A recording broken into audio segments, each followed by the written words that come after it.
Hello and welcome back to In Pursuit of. I'm continuing my conversation with Dr. Ashok Khosla, founder and chairman of Development Alternatives, and he is in pursuit of creating a better world where everyone has a decent life and future generations also have a decent life.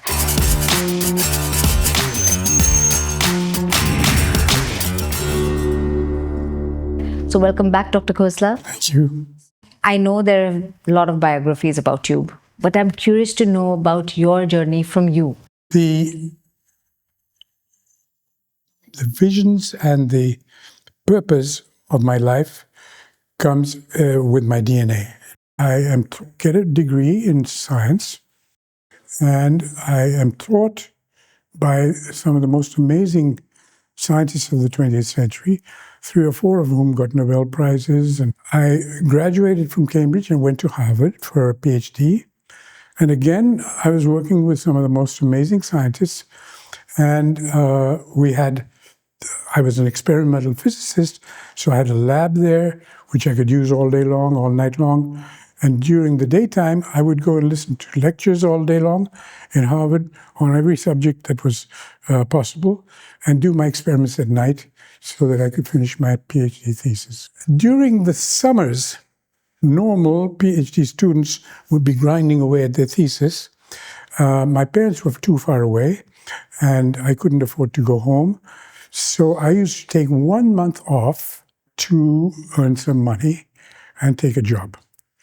Well, the job I got was selling encyclopedias, books, door to door in New England, which is probably one of the most amazing pieces of education I ever got from any college or university.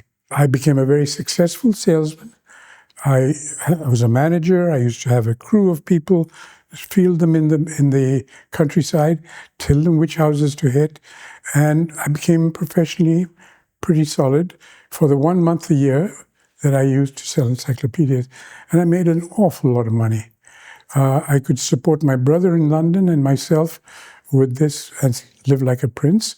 But basically, understanding business and how it works, understanding academia and how it works, were 2 pieces of a stool which were really important for me to sit on.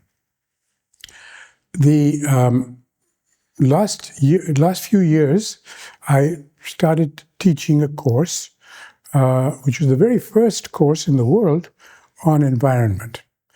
In 1964 already, now 60 years ago, I was deeply immersed into environmental issues, although my subject was physics. I was terrified of not getting that Nobel Prize, but I decided I better start moving into other places too.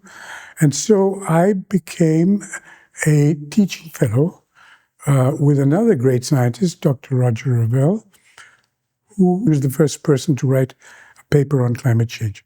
And Revelle and I taught a course which was very famous because Al Gore, who became vice president, and Benazir Bhutto were both students of mine.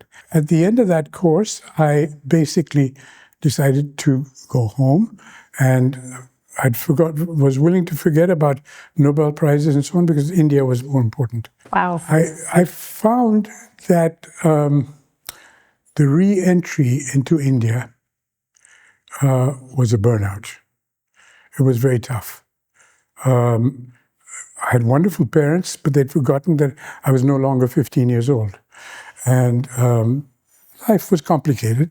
I took an odd job here and there, made a lot of money for weeks, 2 weeks and so on, but did very little. And I decided one night to run away. Packed my bags, put the little money I'd earned into the bag, and went off to Goa. Where else would you go in 1971? And there were 100,000 hippies on the beach, and I went to Kalangut. I lived on it for months and months, together with 100,000 hippies wandering up and down, wandering to the other beaches, Anjuna and nearby beaches, Mapsa and back. My whole day went into sort of spiritual seeking.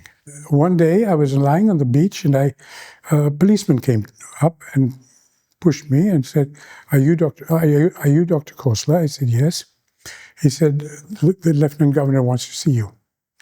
So I said, what did I do wrong? And they hauled me away, and the Lieutenant Governor looked at me and he said, why are you doing this to your father? So I didn't really have an answer to that. I loved my father. He said, you've got to go back. And he has some good news for you. So I went back to Delhi, and my father gave me a letter from the then Prime Minister, Indira Gandhi, that she wanted to set up a Ministry of Environment, and would I be the head of the organization while it was being built into the ministry. So all of a sudden, I'm back on my feet, and I don't have to worry about, being unhappy. And I became the director of the Office of Environment, which later became a ministry. I did that for 5 years, and it was certainly the most powerful job I ever had or will have.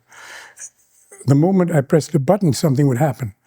And I realized there was a lot of power and the wrong kind of power for government to have, because I could say no to everybody.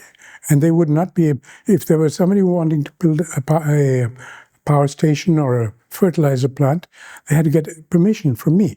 And if I said no, they couldn't do it. And I felt that the environment was not about saying no, but about finding better ways to do things.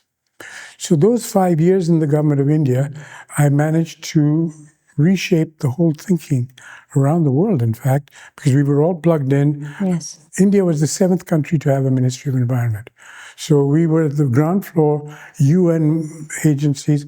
I was traveling twice a month to meetings all over the world. So we were looking at how environmental management could be done at a country level. So I learned from this that what we need is development, but of another kind. And we called it sustainable development, which later got into the jargon of the global debate, and was a very useful way of thinking, which Mrs. Gandhi encouraged. And she understood that you had to have both improvement in the lives of people and improvement in the life of nature. So I got a lot of support, incredible amount of support in redesigning the thought process and the institutional framework and the mechanisms for environment management at the national level. In the meantime, my professor over there at Harvard, physics professor over there at Harvard, got a Nobel Prize. And he wrote me a nice letter, as he did to all his other students. He said, if it were not for my graduate students, I would not have got this prize, and I want you to have $1,000 of this. So although it is 1% of the total actual prize, I managed finally to get that prize also. Yes. Without actually doing anything for it. So that was the first of 3. The second one was, I had been work right after this job with the Ministry of Environment. I got a job in the UN setting up the environment program in Nairobi, as the headquarters in Nairobi. So I went there for 5 years. And at the end of those 5 years, the UN got a Nobel Prize, so I got a little bit of that too. I have a piece of paper which says that, we got that prize. Then I got very involved with my job in Nairobi. My job was to go around the world and convince governments to set up environment agencies. And one day I was looking out of the plane window when we were flying over India from somewhere to somewhere, and I said to myself, this is not what I grew up to be. A high-level diplomat talking to presidents and kings is okay, but I had a purpose deeply embedded in my DNA, which I can't forget about.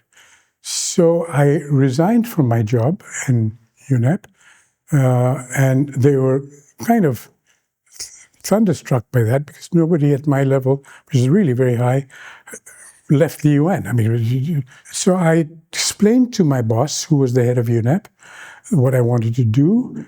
And he looked at me and he said, okay, I will not stop you from going. In fact, I'm going to help you. So he says, stay one more year and write up your proposals, your fundraising documents, everything else. I'll help you get some money, but you finish the job that you're doing in UNEP. So it was a pretty good bargain. He gave me total freedom. I could go anywhere I wanted and talk to people, raise finance. And he himself put in the first $150,000 Wow. for starting the development alternatives. Lovely. Yeah, it was very nice to have that. It was sort of a going away present. So it was, and I basically came home again with another suitcase through the customs, who didn't know what a computer was. And so I had a first PC, an IBM PC in India, long before, 3 years before anyone else had one. And that was a very strong part of the anecdotes of how we got here. Very interesting. I landed on my feet, but I had no job. So I hung up a shingle saying, this is Development Alternatives, come and work here. Very nice. Thank you so much. So thank you so much for watching. I will continue my chat with Dr. Khosla of Development Alternatives. Keep watching and do remember to subscribe to our channel.